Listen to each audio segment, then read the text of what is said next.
Constitution frame करेगी तब उसके अध्यक्ष होंगे डॉक्टर राजेंद्र प्रसाद। जब वही कॉन्स्टिट्यूएंट असेंबली लेजिस्लेटिव बॉडी में तब्दील होगी तो उसके अध्यक्ष रहेंगे जेबी मावलंकर साहब। इंडिया इंडिपेंडेंस एक्ट 1947 में ये कुछ चीजें रही हैं। जब पाकिस्तान बन गया तो एक मैंने आपको पहले बताया था, असल में 389 मेंबर्स थे।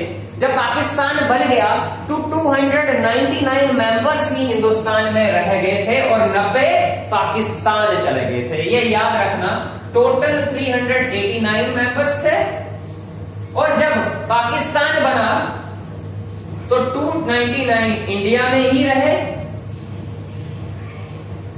और 90 मेंबर्स पाकिस्तान चले गए। अब पाकिस्तान में भी अपना इंडिपेंडेंट कॉन्स्टिट्यूएंट असेंबली का गठन होना था तो वहां वो शिफ्ट कर चुके थे, तो हमारे पास टोटल 299 ही मेंबर्स बचे थे। ये इंपॉर्टेंट पॉइंट है, पेपर में आता है कि कितने मेंबर्स से कॉन्स्टिट्यूएंट असेंबली की शुरुआत हुई थी, तो 389। जब पाकिस्तान बना तब कितने मेंबर्स सदन में रहे, तो कितने 299 मेंबर्स। काफी इंपॉर्टेंट है ये जानना। उसके बाद हमने संविधान का कार्य आगे बढ़ाया।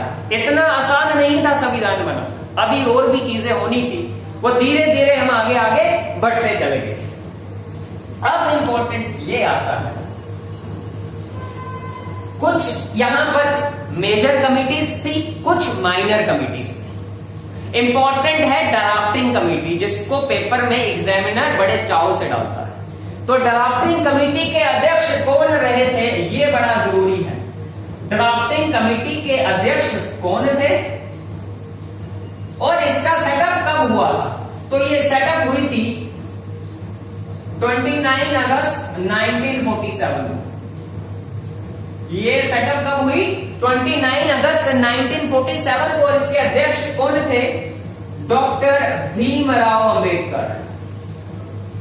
काफी फेमस पर्सनालिटी है उस समय के भी और आज के समय के भी। Doctor Bhimrao Ambedkar drafting committee के चेयरमैन बनाए गए। असल में ड्राफ्टिंग कमेटी क्या थी, जब हम मूवीज देखने जाते हैं तो सीक्वेंस में हमें शूट दिखाई दिए जाते हैं। जब मेकिंग होती है मूवी की तो कट कट के डाली हुई होती है। तो ड्राफ्टर्स बेसिकली एडिटर्स होते हैं। इन्होंने क्या किया, संविधान को कंपाइल कर वो हमारे सामने ले आए। तो ड्राफ्टिंग कमेटी के अध्यक्ष कौन थे, डॉक्टर भीमराव अंबेडकर। सेटअप कब हुई थी, 29 अगस्त 1947 को। और ड्राफ्टिंग कमेटी में कुछ और भी अध्यक्ष थे, वो आपको जानने हैं, जैसे Alladi Krishnaswami Iyer,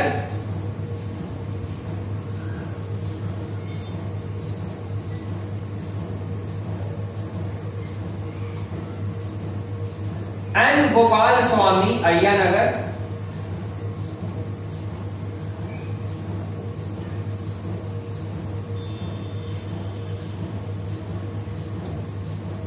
doctor K M. Munshi,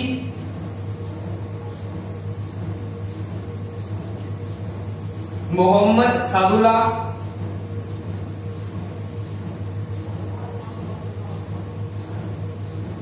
N Madhav Rao,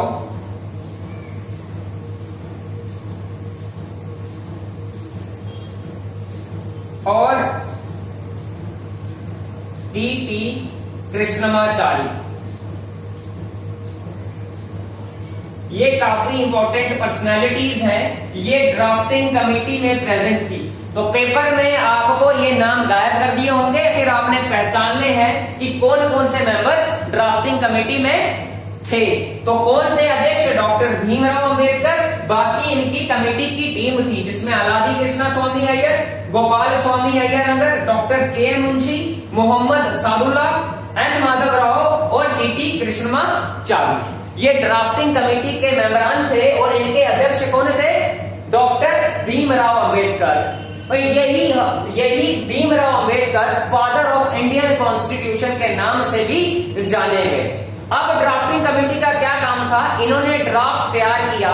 पहला ड्राफ्ट फरवरी 1948 में इन्होंने पहला ड्राफ्ट तैयार किया। उसके बाद उसको ड्राफ्ट करने के बाद 8 महीनों के लिए लोगों के पास सौंप दिया कि भैया आप हमें बताओ इसमें हम क्या क्या चीजें ठीक कर सकते हैं, आप बताओ क्या ऐड ऑन कर सकते हैं। तो फरवरी 1948 में उन्होंने पहला ड्राफ्ट बनाया और दूसरा 8 महीने बाद अक्टूबर 1948 में तैयार किया गया। तो काफी अहम योगदान रहा है डॉक्टर भीमराव अंबेडकर का, जो ड्राफ्टिंग कमेटी के अध्यक्ष थे और फादर ऑफ इंडियन कॉन्स्टिट्यूशन भी रहे हैं। है नहीं, ये है father of Indian constitution. Very important, इसको याद रखना है कि फादर कौन थे इंडियन कॉन्स्टिट्यूशन के, डॉक्टर भीमराव अंबेडकर। और कुछ चीजें हैं छोटी मोटी जो पेपर में पूछी जाती हैं। 2 ऐतिहासिक नाम जो कॉन्स्टिट्यूएंट असेंबली में नहीं थे, वो कौन कौन से 2 नाम हैं आपको याद रखने हैं। पेपर में आता है मोहनदास करमचंद गांधी, प्रेजेंट नहीं है प्रोमिनेंट नेम्स, और जिन्ना साहब भी प्रेसिडेंट नहीं है कॉन्स्टिट्यूएंट असेंबली में। तो ये 2 प्रमुख नाम हैं जो आपको याद रखने हैं, मोहनदास करमचंद गांधी और जिन्ना। कॉन्स्टिट्यूएंट असेंबली में इनका दूर दूर तक कहीं नाम नहीं है। तो पहला ड्राफ्ट फरवरी 1948 और 8 मंथ्स के लिए लोगों को सौंप दिया, और दूसरा अक्टूबर 1948। तो ऐसे हमारे सदन की कार्रवाई चलती गई और हम अपना संविधान बनाते गए। तो ड्राफ्टिंग कमेटी काफी ज्यादा इंपॉर्टेंट है, पेपर में ये पूछी जाती है। तो ये आपको याद रखना है, इसको भूलना नहीं। ड्राफ्टिंग कमेटी के मेमोरेंडम्स मैंने आपको लिखा दिए जो आपको पेपर में पूछ सकते हैं। उसके बाद काफी ज्यादा इंपॉर्टेंट पॉइंट है, हमारा संविधान बनाने में ड्राफ्टिंग कमेटी का भी अहम योगदान है, डॉक्टर भीमराव अंबेडकर का भी अहम योगदान है। तीसरी रीडिंग संविधान की हमने कब रखी थी? 14 नवंबर 1949 को थर्ड रीडिंग थी हमारे संविधान की। थर्ड रीडिंग थी हमारे संविधान की 14 नवंबर 1949। हालांकि हम इस दिन भी अपना संविधान अडॉप्ट कर सकते थे, पर 14 तारीख पे हमने नहीं किया। एक्चुअली हम हिंदुस्तानी काफी सुपरस्टिशियस है।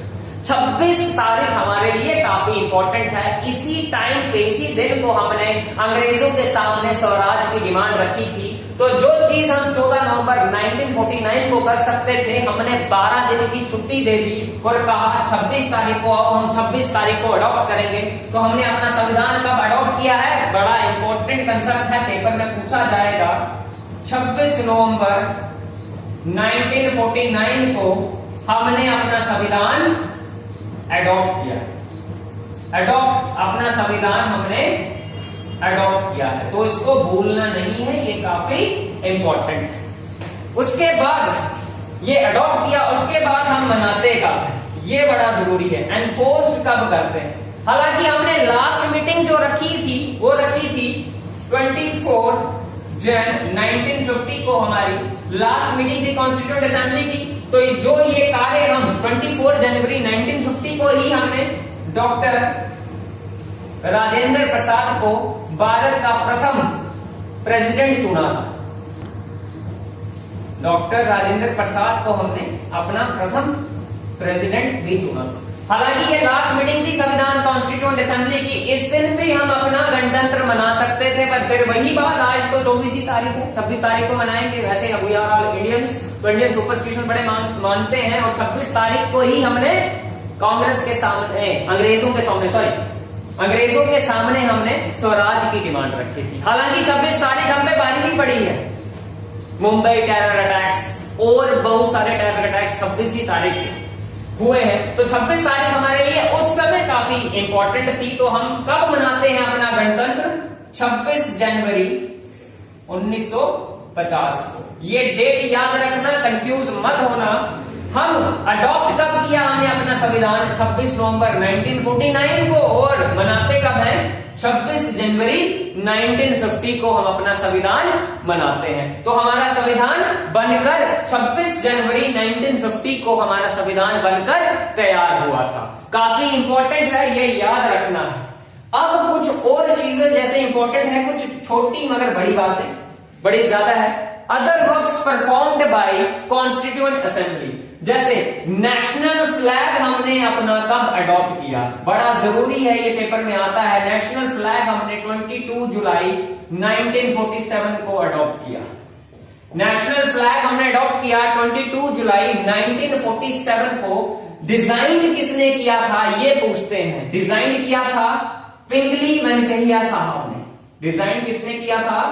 पिंगली वेंकैया साहब थे। ये आंध्र प्रदेश से बिलोंग करते थे, इन्होंने डिजाइन किया था। ये इंपॉर्टेंट डेट है। भारत को कॉमनवेल्थ का दर्जा 1949 में मिला। भारत को कॉमनवेल्थ का दर्जा 1949 में मिला। हालांकि पाकिस्तान को पहले मिल गया था, वो हमारे अलग लेक्चर्स होंगे, उसमें अलग पढ़ाएंगे। यहां सिर्फ आपने जानना है कि कब मिला था।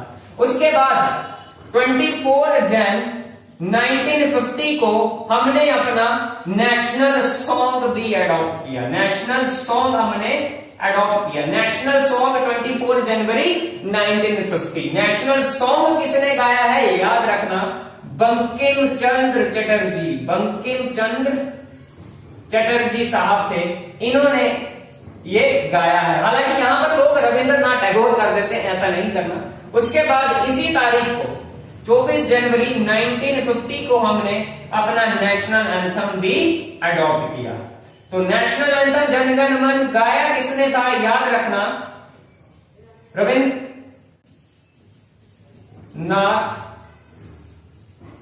टैगोर साहब। उसके बाद एक और डेट इंपॉर्टेंट है ये 24 जनवरी 1950 को ही हमने डॉक्टर राजेंद्र प्रसाद को अपना प्रथम प्रेसिडेंट चुना। प्रसाद को हमने अपना प्रथम प्रेसिडेंट चुना। ये काफी इंपॉर्टेंट चीजें हैं जो पेपर में पूछी जाती है। उसके बाद अदर फंक्शंस परफॉर्म्ड में क्या हुआ, हमारा संविधान जब बनकर तैयार हुआ असल में वो था क्या, longest written constitution. Longest written constitution बनकर क्या तैयार हुआ, लॉन्गेस्ट रिटन कॉन्स्टिट्यूशन। कॉपी लगभग 60 देशों से हमने कॉपी किया है। Copied 60 countries, copied from 60 countries से हमने कॉपी किया। खर्चा कितना हुआ 64 लाख। 64 लाख बनाने में इसको खर्चा हुआ। कितना टाइम लगा ये इंपॉर्टेंट है, तो टाइम लगा है 2 years। वेरी इंपॉर्टेंट, बहुत बार पेपर में आया है। 2 years 11 months 18 days। Total session कितने लगे हैं ये पूछते हैं, तो टोटल सेशन लगे हैं 11। ये चीजें आपको याद रखनी है, छोटी मगर मोटी बातें। Longest written constitution copied from 60 countries, 64 lakh उस समय के 64 लाख खर्चा हुआ। उसके बाद इसको टाइम कितना लगा 2 years 11 months and 18 days। और बनकर क्या तैयार हुआ, कितने आर्टिकल्स थे 395 आर्टिकल्स बनकर तैयार हुए उस समय। 395 आर्टिकल्स, 8 शेड्यूल्स एंड 22 पार्ट्स। तो याद रखनी है ये चीज इंपॉर्टेंट है। 395 आर्टिकल्स, 8 शेड्यूल्स एंड 22 पार्ट्स। ये हमारा संविधान बनकर तैयार हुआ था। हमारे संविधान का सिंबल है एलिफेंट। सिंबल क्या है हमारे संविधान का, एलिफेंट। ये भी इंपॉर्टेंट है, हमारे संविधान का सिंबल है एलिफेंट। उसके बाद हमारा जो संविधान था ये गंदी राइटिंग में लिखा गया था। उस समय लोगों की राइटिंग अच्छी नहीं थी, तो गंदी राइटिंग में लिखा गया था। उसको साफ करने के लिए हमने 2 लोगों को बुलाया, कैलीग्राफर्स, जिनको बोलते हैं हम कैलीग्राफर्स।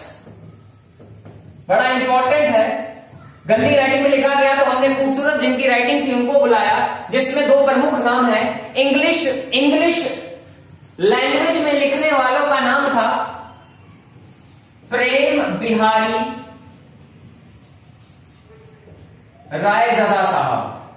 प्रेम बिहारी रायज़दा ये इंग्लिश कैलीग्राफर थे। इंग्लिश में इन्होंने लिखा था अच्छी राइटिंग, तो ये भूलना नहीं, पेपर में आता है। उसके बाद हिंदी राइटिंग में लिखा वेद प्रकाश वैद्य ने। वेद प्रकाश वैद्य ने इसको हिंदी राइटिंग में साफ सुथरा लिखा। तो ये कुछ इंपॉर्टेंट टॉपिक रहे हैं और हमारा संविधान बनकर तैयार हो गया था। हालांकि बहुत लंबा प्रोसीजर था, पर हमने अंत में विजय पाई थी। तो हमारे एक और क्वेश्चन आता है कि हमारे संविधान का स्ट्रक्चर कैसा है। हमारे देश संविधान का स्ट्रक्चर है क्वाजी फेडरल स्ट्रक्चर, इसको भूलना नहीं है, बड़ा इंपॉर्टेंट पॉइंट है क्वाजी फेडरल स्ट्रक्चर। देखो एक टर्म आती है फेडरलिज्म। फेडरलिज्म क्या होता है? Distribution of powers. फेडरलिज्म क्या होता है? Distribution of powers.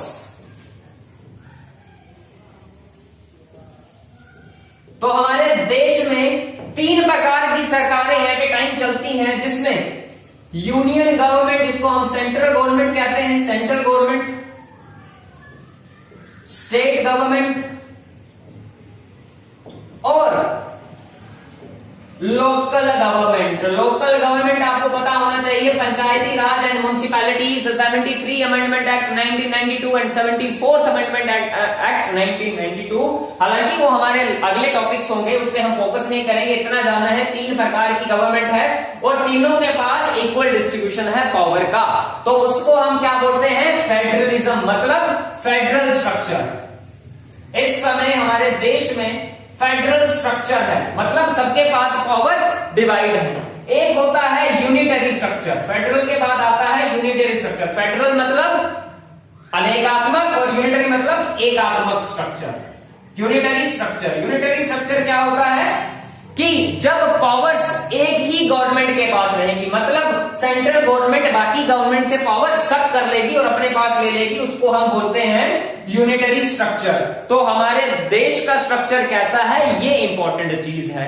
In case of normal conditions we have federal structure, and in case of extreme conditions like emergency provisions like article 352 national emergency, like state emergency article 356 and financial emergency article 360, वो next lectures में बताऊंगा। पर इतना जरूर जान लो, जब भी हमारे देश में इमरजेंसी लगाई जाती है तो हमारा देश यूनिटरी स्ट्रक्चर में तब्दील हो जाता है। अब दिमाग में ये फंसता है कि हमारा देश का स्ट्रक्चर कैसा रहेगा, फेडरल होता है या यूनिटरी होता है। तो एक टर्म दी जाती है, हमारे देश का स्ट्रक्चर रहता है, होता है quasi federal structure. Quasi federal structure, QASI, quasi federal structure. Quasi federal structure मतलब half federal half unitary. In case of normal conditions we have what? Federal structure, and in case of extreme conditions we have unitary structure. तो हमारे देश का structure कैसा है? Quasi federal structure. Both structures are available in our country. तो हमारा संविधान बनकर तैयार हो गया। I hope you like it. Thank you.